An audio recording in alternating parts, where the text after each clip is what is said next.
Hello Pisces friends, I'm Annie Botticelli and welcome to my Pisces July 2023 Astrology Horoscope forecast. Calling the theme of this month, 4 awesome chances for July to glow for Pisces, and we will go into these Pisces specific things as well as hit on some things that are true for all signs that are definitely going to be affecting Pisces for this month. This is for you if Pisces is your sun sign, your moon sign, your rising sign, or any other Pisces placement you're watching for or listening for. What we're going to talk about here is part of your astrological picture. And if you're a very late degree friend, so birthday like March 15th through the rest of the sign, or Pisces placement around 23 degrees through the rest of the sign, then I suggest you additionally listen to my Aries report, as both the Pisces and Aries reports will have pieces for you very late degree friends. All right, so we're going to dive into the 4 awesome chances, and truth be known, there are so many more chances than those 4 for July to glow for Pisces, and I will be hitting on some of those points. But to keep myself organized, I'm planning for this to be a mini scope. We are entering our travel season, and so my time to record is a little bit shorter. So to help me stay organized, we're going to hit those 4 points, but I'm going to hit a couple of general pieces of information that's going to affect you as well for all of the zodiac signs. Okay, the first is, it's the first time in many months that we have more salty aspects compared to sweet ones. This is nothing to fear. It's just something to be aware of. Just like the regular weather, if you know it's going to rain, you don't have to worry about it, just bring your umbrella, right? Same thing here. These are just nuisance transits, and the first time in many months that we've had more little speed bumps where you're going along bump, going along bump, going along bump. And so as you have that happening, you will know what's happening instead of saying, what the heck is going on? But it's okay. It can still be awesome.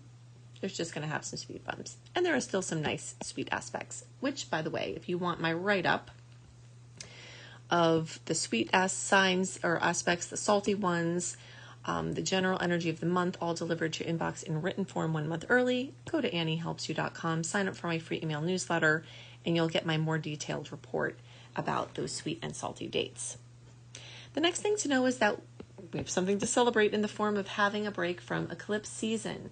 The April and May eclipses carried quite a lot of intensity even into June, but now that we're in July and August, we get a break to integrate those radical changes that recently were introduced. September will put us back into eclipse season as the eclipse to the October eclipses, or the ones that start in October. But right here in this little summer, winter for you all down under, we've got a little break to integrate. And if you want to understand more about the eclipses and how those themes might be affecting you, because even when we're out of eclipse season, the themes for those eclipse storylines are still happening over the course of a couple of years, you can retrospectively go back to my April and May reports to see what areas of life are going through changes for you. But we're not going to talk about them here. All we need to know here is we're having a break from the intensity. Another very big thing to know, dominating force of the month, is that Venus is going to be in retrograde. Venus, which rules love, beauty, and money and design. We're going to have this energy of the past and inward and backward. So challenges, patterns from the past in those areas. Blessings and awesomeness returning from the past happening. Definitely look in the notes underneath the video or podcast to see my Venus retrograde resources. And if you're watching this as of July, expect my Venus retrograde shorts series to start loading weekly and possibly even bi-weekly to help support you throughout that whole transit, which is going to be July 23rd through September 4th. With the shadow period starting to brew out these energies June 19th, and the post-shadow period going through October 6th. So it's a big transit. Retrogrades are one of my areas of expertise, so you can count on my resources to support you through. For our reasons here, we'll touch on it as it's relevant for the awesome chances that I'm talking about, but do know that there's a lot to know for this. It's nothing to fear. Again, it's just if you understand the energies, you can have an awesome time. And that's what the resources will help you to do. So you can check out the notes for that. Okay, so now let's dive into the 4 awesome chances for July to glow for Pisces. First thing, family joys. Star goddess Juno, the sun, Mercury, and also on 7/17, July 17th, we have a new moon at 25 degrees of Cancer. All of those Cancer energies bring the energy of family and joy. Well, the reason why I say joys is because all of these Cancer energies make trines with your Pisces placements. So housing, real estate, family, home, all of those things are coming up to be worked with, to receive blessings from. And since it's in the nicest angle in all of astrology with your placement, I'm adding the potential for joy because that's a beautiful angle. And so as each of those cross over, connecting with your placement, it can give you a little kiss. So look out for some important things to happen in those arenas.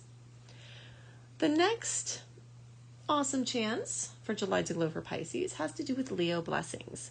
So not only are we having star goddess Black Lilith, Venus herself going retrograde in the sign of Leo, Mars for a little while longer, star goddess Pallas Athena, glowing in Leo, all of those Cancer placements that we talked about are actually highlighting for Pisces, the 5th house that's ruled by Leo. So you're having double duty, and even more than that, right? Because all of these placements in Leo, then all the placements in Cancer, in some way or another are activating your Leo sector, which has to do with fun, children, creative babies, even if they're not actual humans, your creative expression.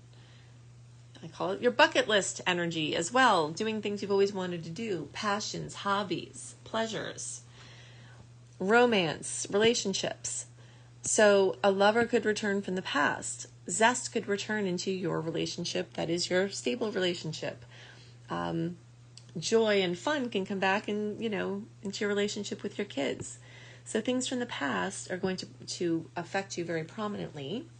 And this energy of Leo is burning very bright for fiery, zesty opportunities. One other thing I wanted to mention about that new moon on July 17th, and the days are on July 17th, is that everyone can have new beginnings and awesomeness in the Cancer or Leo arenas that we've just discussed. But the closer you are to 25 degrees, so we'll say 20 through 29 degrees, so essentially all the late degree friends, so that's everybody that I had said to also listen to the Aries report, the March 15th and beyond, 23 degrees and beyond, and we'll also extend that a little bit to around March 12th and like 21 degrees. So if you're in that zone, you'll get a special extra kiss from the new moon, and the closer you are to 25 degrees, so that might be like February 17th, days around there, or 25 degrees if you know your placement, where you'll get that kiss. But don't worry, no one's being left out. As you can see, there's lots of energy to abound for everyone, but that little segment can have extra potentials. Okay, so the third awesome chance for July to glow for Pisces has to do with making things right. All right, so I'll explain why I'm saying this. So I'm going to weave a story here. Everything with my reports is always layers, because I just relish in the layers of juiciness of things happening at once and what they can join together to create. All right, so just bear with me. First layer here about making things right has to do with Mars moving into Virgo. We've got a little while longer of it in Leo activating, then it will move into Virgo. All right, so that's one piece. Then all of these placements that are in Leo that I mentioned, Pallas Athena, Mars, Venus, Black Moon Lilith, all of those are in the sign of Leo, but they're activating your 6th house as Pisces of Virgo. And Virgo energy wants things to be right, whether it's moving the curtains so that they're even, or whether it's saying I'm sorry in something, just being accountable for something, or making up for something that you feel you owe somebody, or extending an olive branch of peace in a relationship or a situation where there's some challenge, or just making stuff right.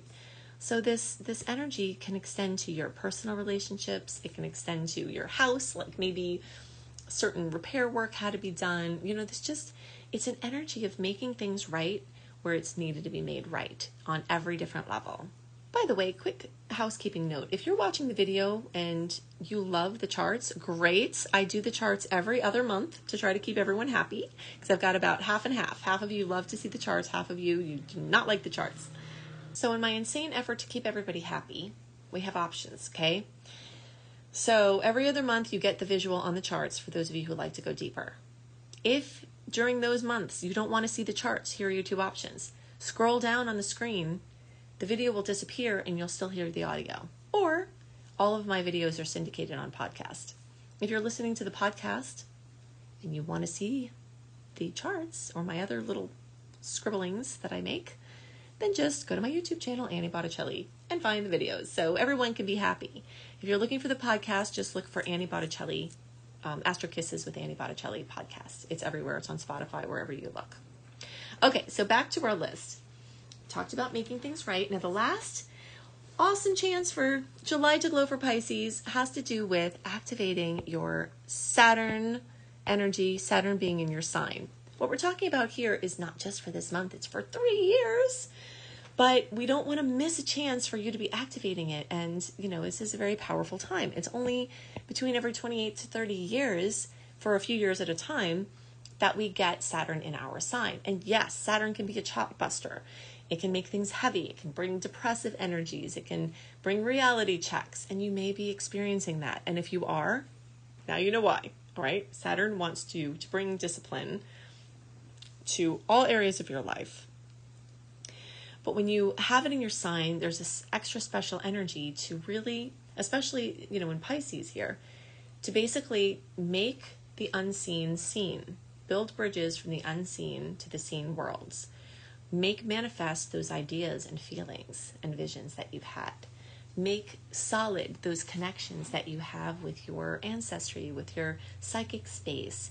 It's basically a blending. Saturn is the big material master. Pisces is the big spiritual, ethereal master. So you're gelling and combining all of those realms. You can also see my on my YouTube channel, I have a Saturn and Pisces series of shorts that can help you understand this a little better. And if you go to AnnieBAstrology.com, Annie the letter B astrology.com, and access my Secret Star Portal subscription service, then I have my full video on Saturn and Pisces. All Pisces really can especially benefit from being in that portal and accessing that video, but you can check out the shorts for now if you want to start with that.